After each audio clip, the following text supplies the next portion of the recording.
I am Frank Lipo, Executive Director of the Historical Society of Oak Park and River Forest, which operates Oak Park River Forest Museum at the corner of Lake and Lombard in Oak Park. This month's program has a theme of things you can see currently in the museum's front window. And we mean that literally. First, Historical Society volunteer John Elliott will discuss his photo project documenting Black Lives Matter signs around his Oak Park neighborhood. Then Historical Society Board President Peggy Toxinco will share the story of Polk Brothers' famous promotional Santa. Before I begin, I have a few requests. I know Rachel's already told you to turn off your video and audio while our speakers are talking. We are recording it, as she has said, and we will share it on our YouTube channel linked from our website, so other people who weren't able to make it this morning can see the program. Please share any questions you have in the chat box, as we have allowed time at the end to answer at least a couple of them.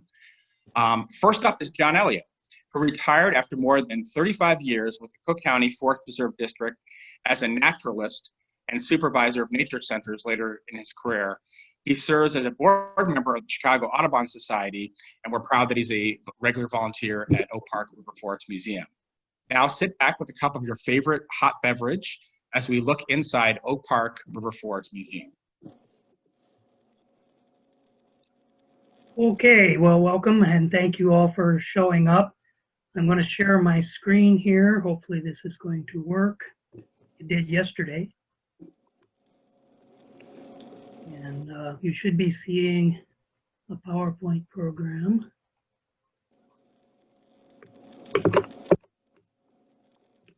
And you should be seeing a copy visual of the poster that's posted. It is in the front window of the museum. And if you haven't been by to take a good look at it, please do so. And if you can't see me or hear things, let me know. So signs are everywhere, and signs send all kinds of messages, personal, commercial, political, directional, everywhere. And I began to notice as I was walking and biking even more than I usually do around my neighborhood in Southeast Oak Park during the summer, just a massive proliferation of these signs celebrating Black Lives Matter.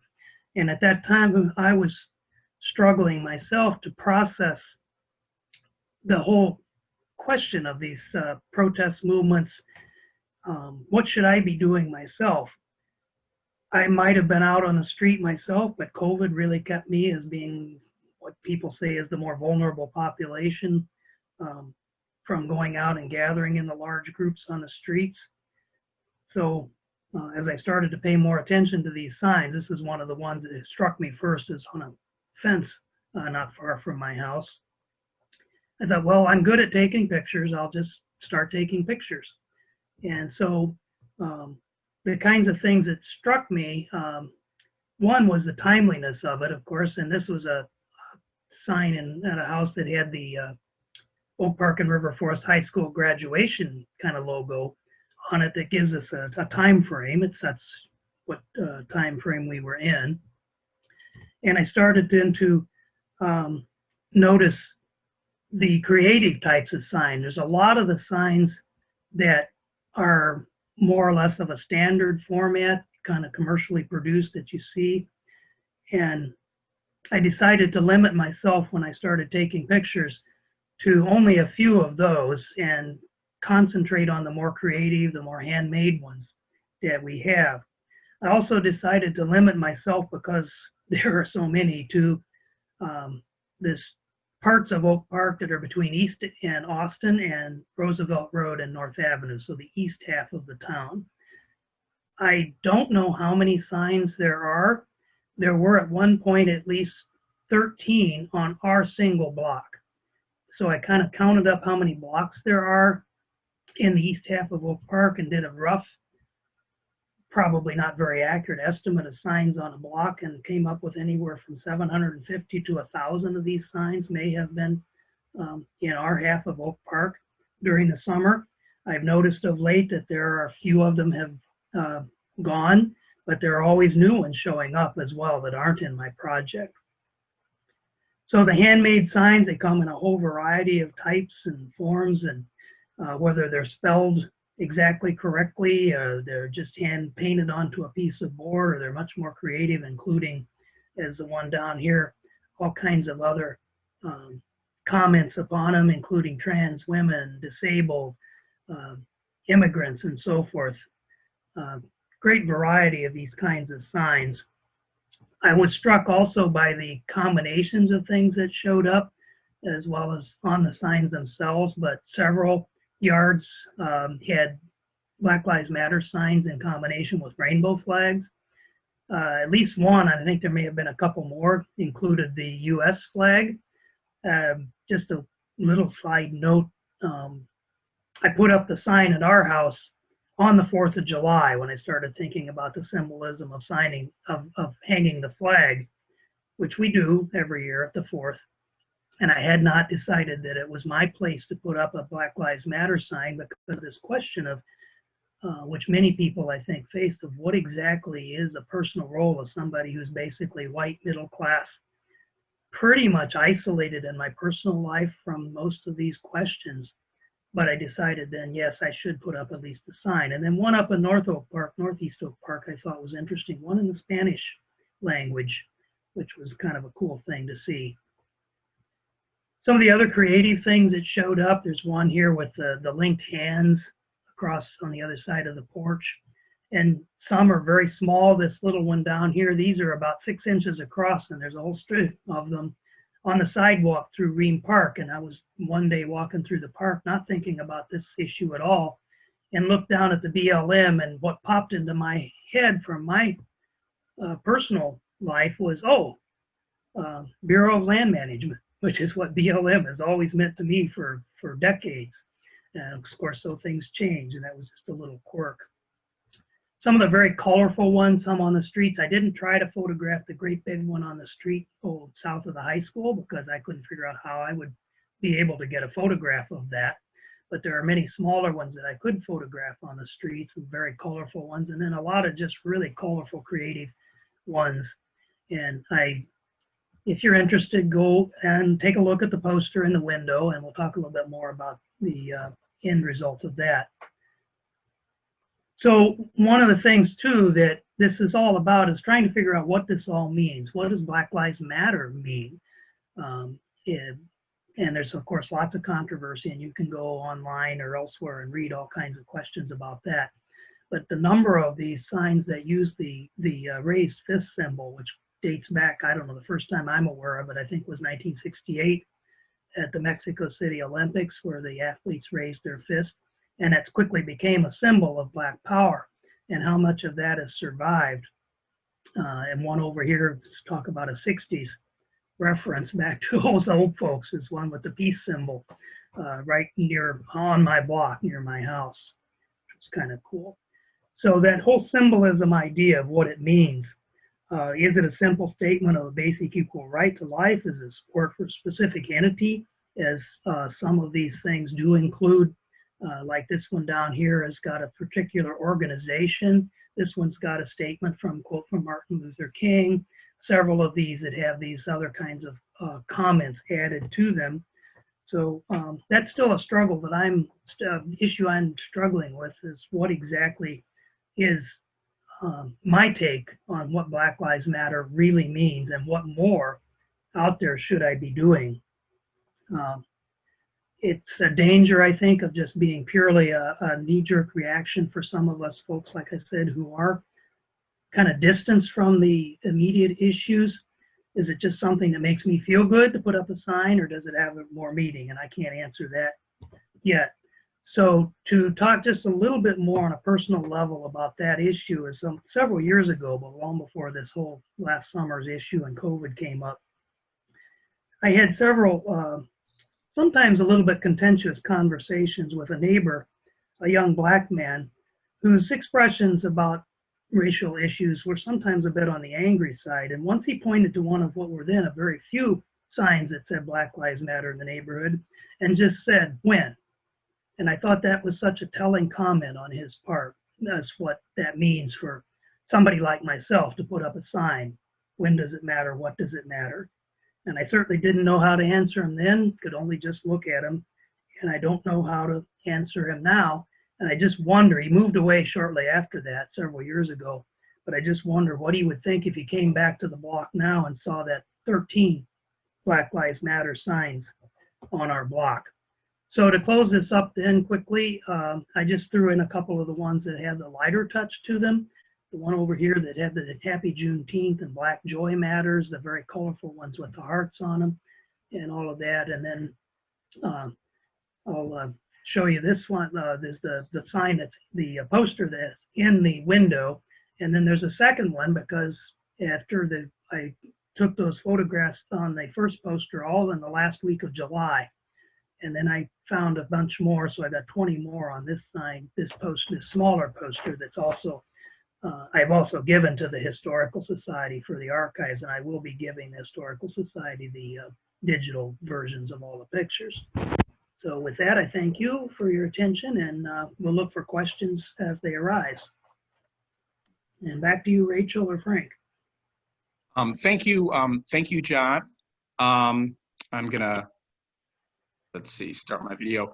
Thanks, John, so much for your work and your presentation and for sharing these with our collection. I think some people think history, unfortunately, is ancient history or many years ago. And I think having these images in our collection and, for people to learn about our time and the ongoing struggle for, more racial justice in the United States is so important. Now it's my pleasure, and if you want to have any questions, please put them in the chat box, of course. Now on to Peggy Toxinco. Some of you know her as a historian, a longtime employee of the Newberry Library, as a lifelong Girl Scout, and now currently as the president of the Historical Society and our museum. So without further ado, Peggy Toxinco. Hello, everyone. I'm so happy to be here with you, and I want to again also thank John for his wonderful work documenting this really important issue. And I also think that the two programs, the two pieces that we have in today's inside the OPRF Museum are really very telling about the range and the scope and of some of the amazing things that happen inside what is still, we're not a teeny tiny museum, but we're still not a huge museum. And so we go from something that's very serious and contemporary, like John's project on the Black Lives Matter, to something that's completely different, but yet they both represent an important part of the work that we do. I grew up in Northwest Indiana in Hammond, and so in the Chicago area. And as a kid in the 1960s, there was one iconic Christmas decoration that every kid either wanted to have, or if you were really lucky, your family did have. And that can only mean one thing, a Polk Brothers Santa. Now, we at the museum are very fortunate to have our own genuine Jolly Super Santa Claus, which we received as a donation in 2018, and you can see him here. Now, I know a lot of you are fans of Antiques Roadshow, and you hear about provenance, and you know about the importance of provenance in terms of documenting an object and addressing its importance and its significance. And I have to say that for Santa here, his resume is impeccable because he was a gift from his original owners who acquired him as an in-store premium for $5 in the 1960s. Now, for those of you who didn't grow up in Chicago or are too young to remember, Polk Brothers was the well-known Chicago discount appliance and furniture store that catered to the working class and lower middle class residents of Chicago and its nearby suburbs. Saul Polk opened his first store in the Portage Park neighborhood in 1935.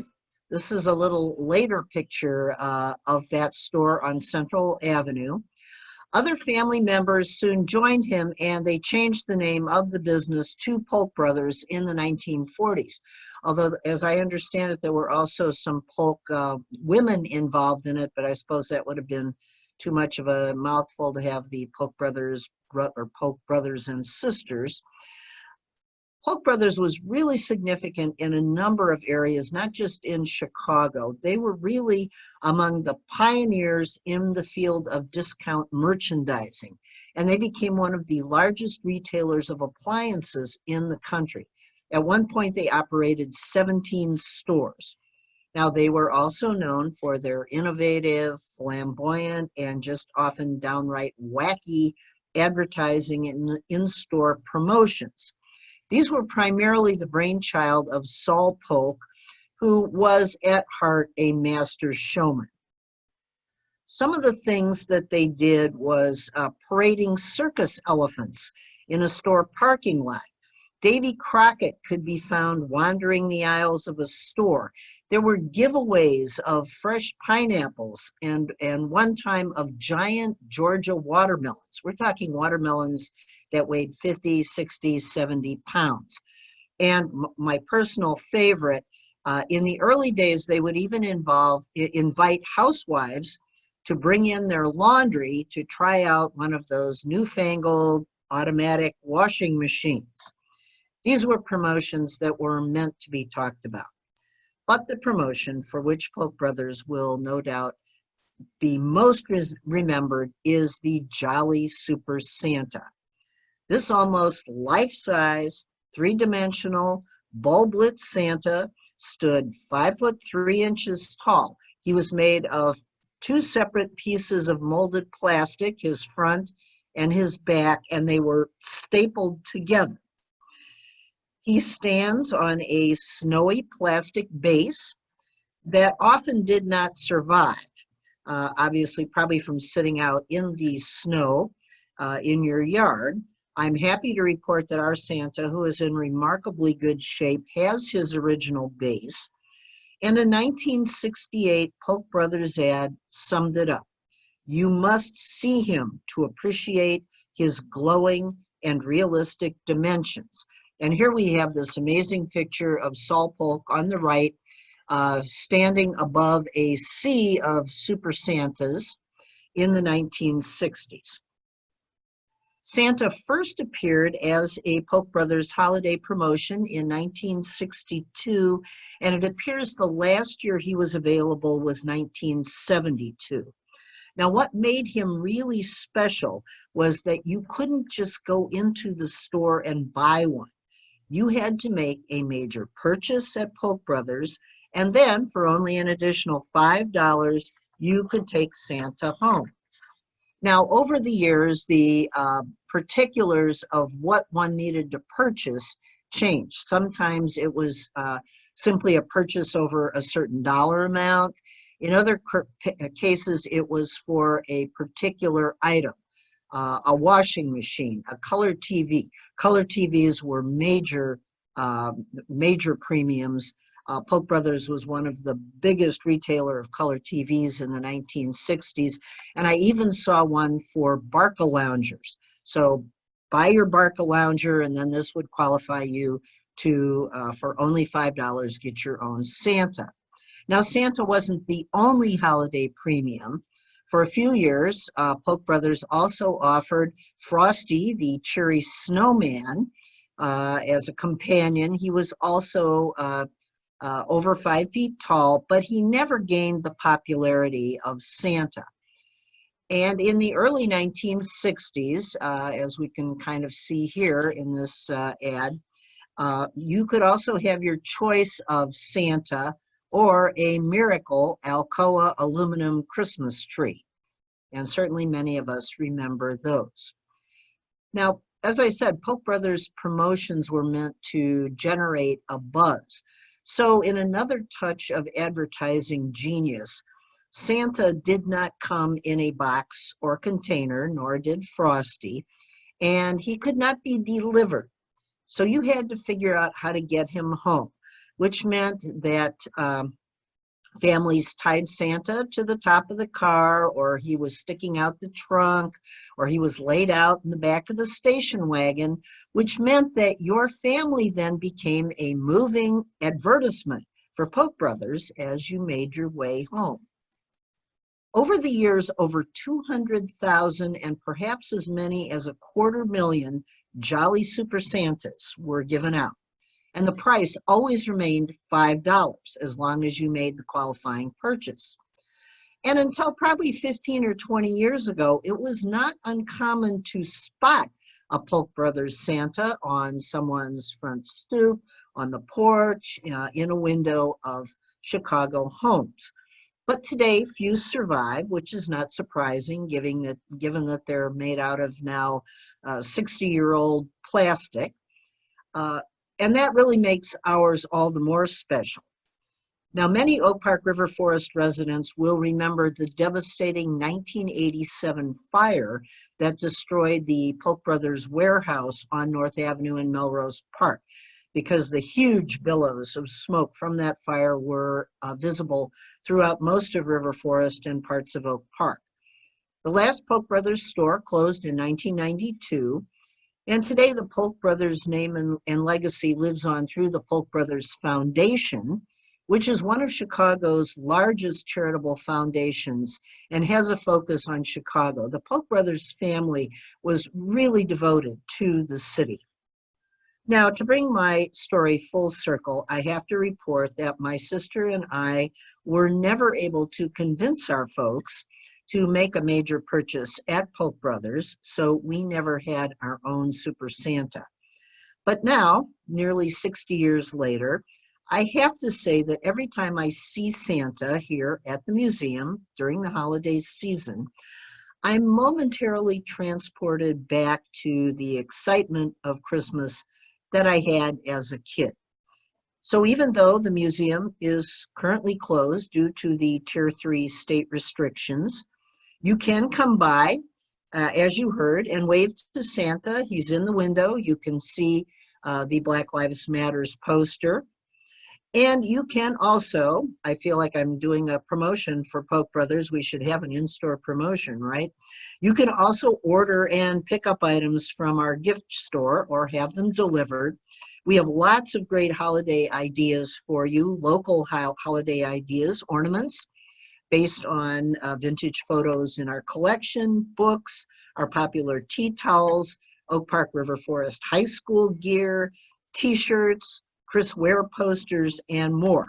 So you can visit our website 24/7, or you can call the museum. Rachel and Frank are often there during business hours, and we will be happy to help you.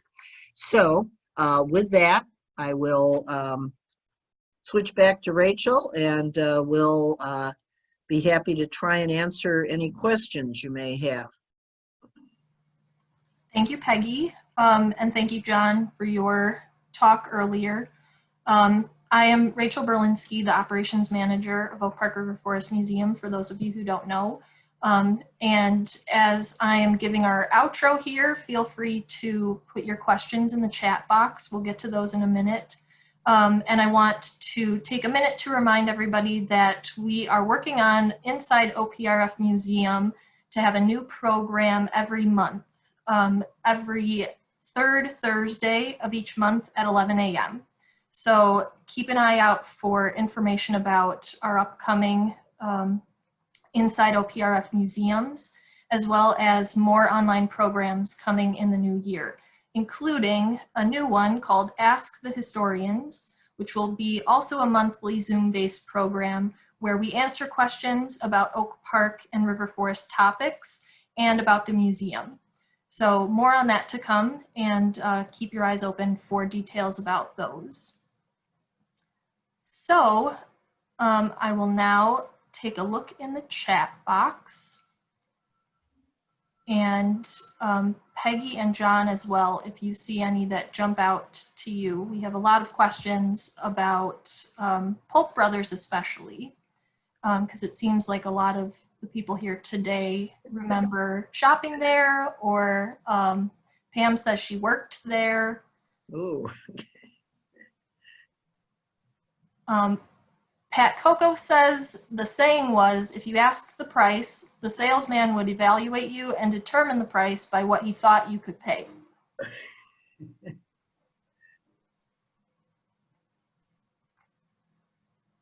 I mean, I will say that all the discount merchandisers that followed Polk Brothers really owe a debt of gratitude to them because they were the pioneers in a lot of this discount merchandising. And whether you loved that approach or you hated that approach, it was very, very successful for them for many, many years. We also have Paul, who also lives in Southeast Oak Park, well, South Central, but I'm happy to have some neighbors around here.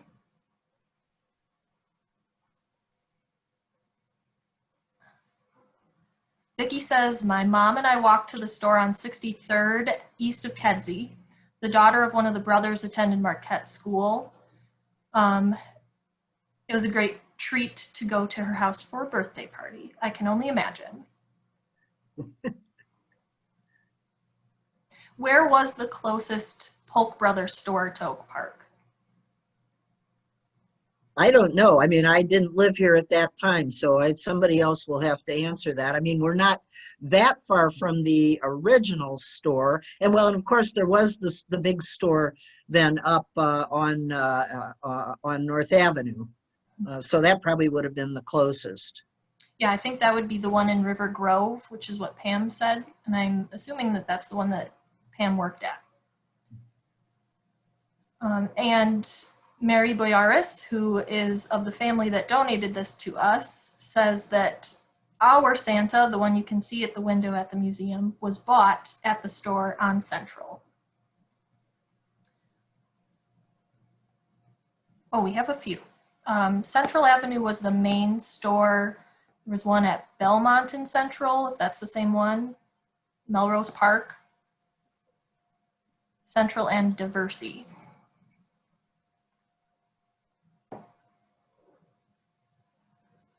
Okay.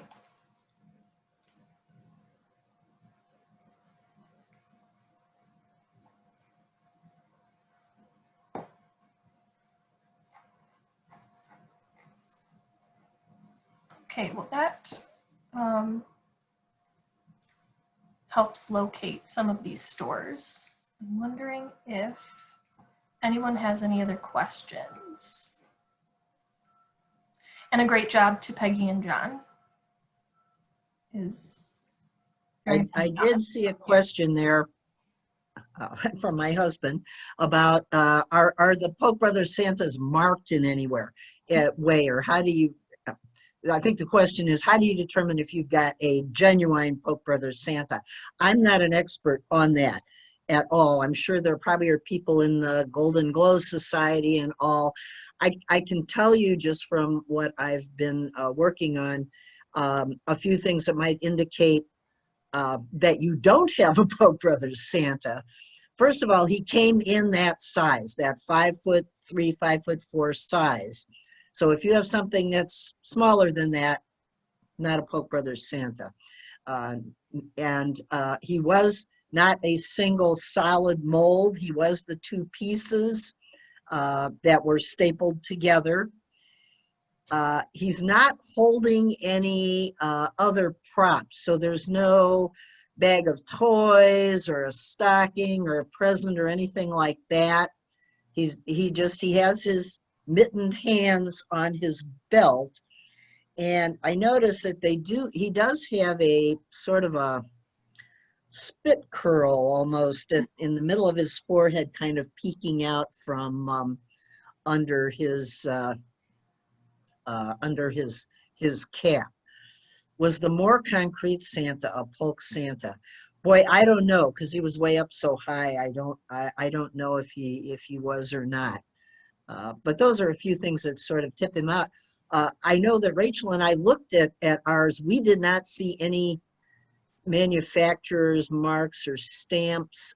There seems to be, and I don't know, I did not research this. There's some questions that there was a company called Goodman that manufactured a lot of them.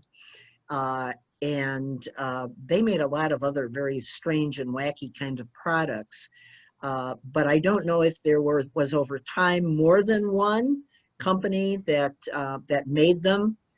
for Polk Brothers. I did stumble across a really interesting ad, and it was for a store in the 1960s out in Boston area that seemed to be advertising, and this was for sale, something that really looked like the Jolly Super Santa Claus for $14. And I do wonder, I would expect that Polk Brothers probably had some sort of an arrangement with the company that made theirs, that they would not make them available to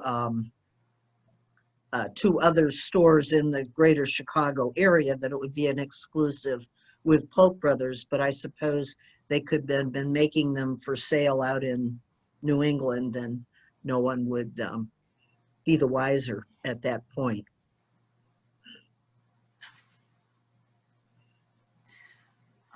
There's another comment from Gary.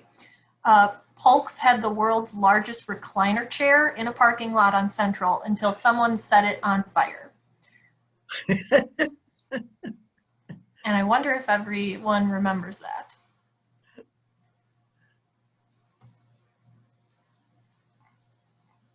Well, I think that is about all of the questions that we have.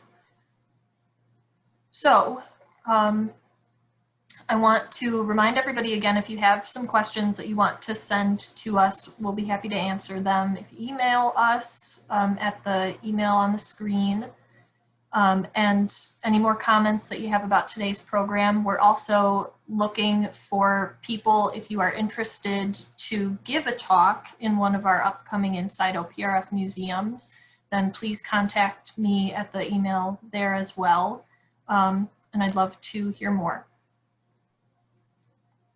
Yes, and I would like to second that. These are brief. You don't have to be an expert on the subject, but just be able to talk for 5 or so minutes, 5, 7, 10 minutes on some object, some research you've done, whatever might tickle your fancy, because we know a lot of you have things that you could share through things that you've done. And I'd like to wish, on behalf of the museum board, a very happy holidays to everyone. We're looking forward to 2021, and there's going to be lots of activities. So stay tuned, and we've got lots more on board. So happy holidays to all.